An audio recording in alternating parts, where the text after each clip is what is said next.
ភ្នំប្រនំចិន្តាក្រងដាពុត្រីនៅភូមិមកគោល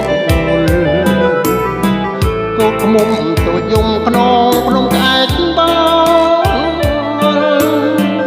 ស្រណងស្ពានយល់ស្រមករួមចិត្តយើងអង្គុយលេងស្ដាប់ភ្លេងវិទ្យុក្រោមស្ពានទឹកខចំណូលជីវិតភូមិចិនដើរស្វាចំណាដួងចិត្តក្រពាំងអមរិតភ្នែកក្តិតអរា ថ្ងៃនេះយើងស្គាល់ឋានធម៌ពិតចាប់ផ្លែមកអើយកុំប្រែចិន្តាសូមឲ្យព្រះអង្គវត្តចិន្តាស្វាជួយចាំកោតត្រាស្នេហានេះផង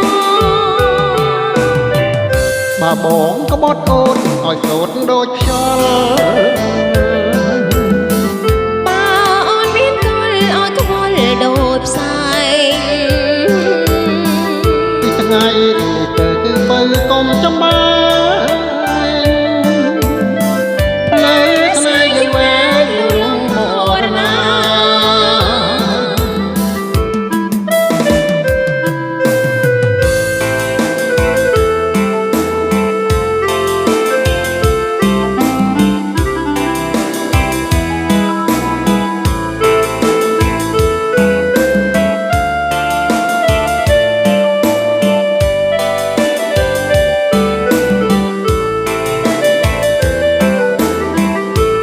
សៀលកងភ្នំត្រនំចិន្តា